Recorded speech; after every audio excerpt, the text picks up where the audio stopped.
And well, up next, we have an exclusive interview with Jeannette Banks. She's the president and general manager of the global surgical franchise for Alcon. During this talk, we discuss how access to eye care in Asia Pacific has improved and what has already been done. Let's roll the video.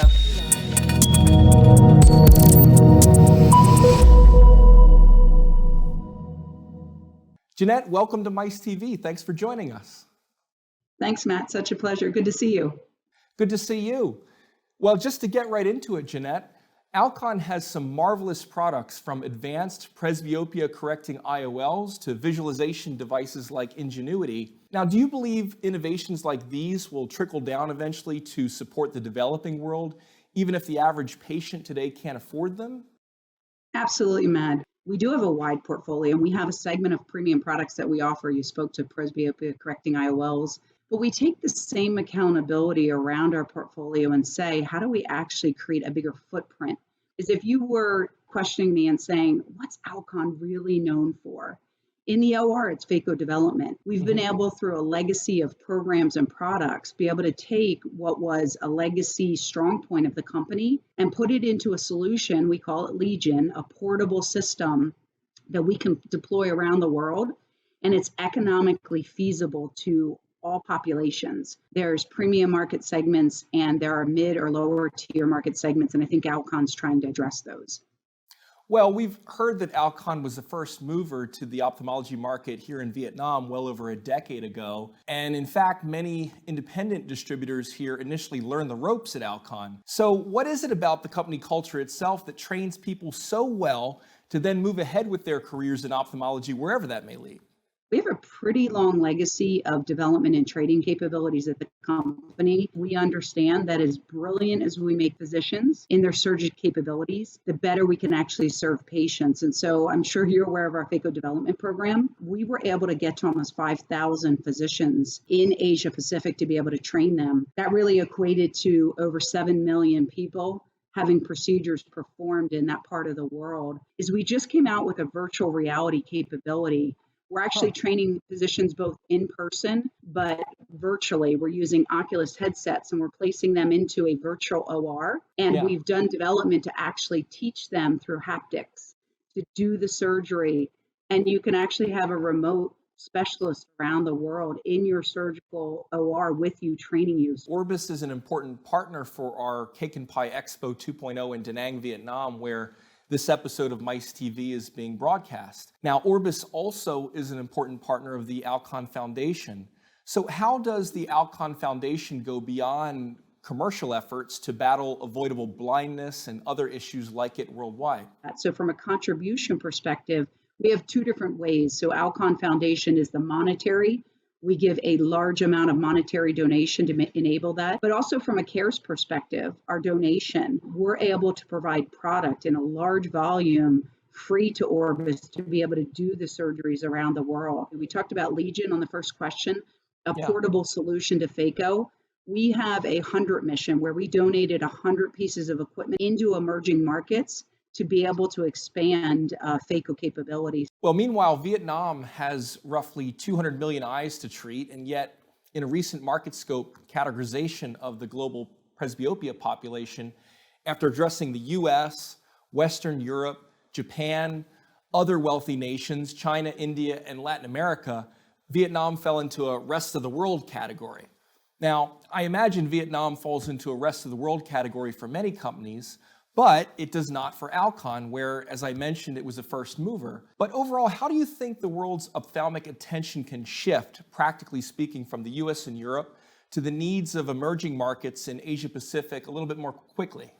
We have to start thinking about there's not rest of world. It's how do you tackle the regulatory approvals around the world? Think about, can I run clinicals that will actually open up markets that may be smaller in the world, the emerging market? You're watching Alcon think about regulatory clinical requirements to get into all markets, not just the largest markets. We were a little bit delayed into China. I think we've had over 25 product approvals into China.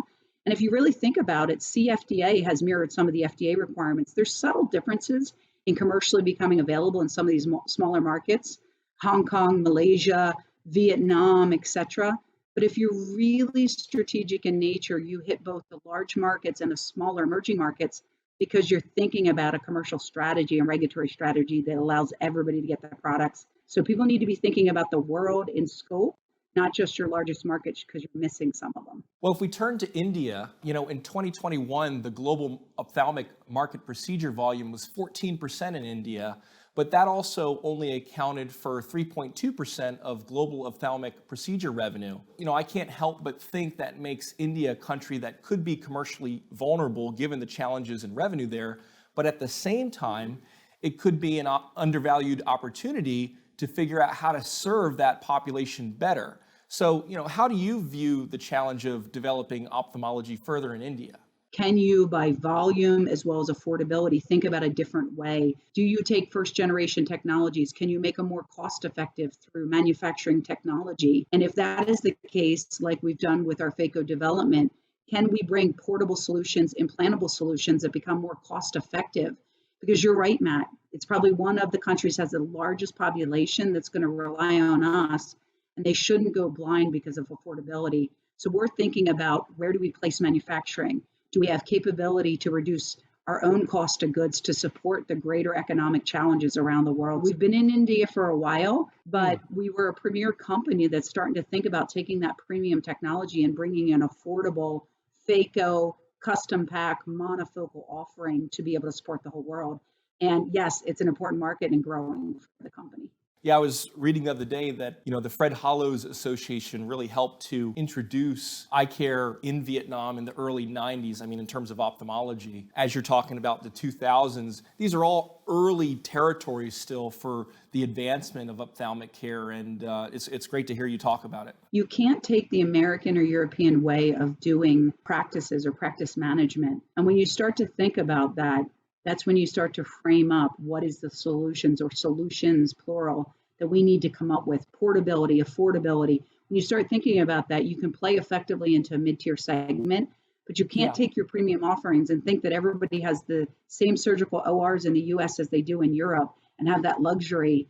And clinics rotate. So, you need a portable clinic to go to a town, not the town it can afford a clinic. That's what's making us successful at Alcon, is thinking differently on how they operate day-to-day versus some of the markets we play in currently.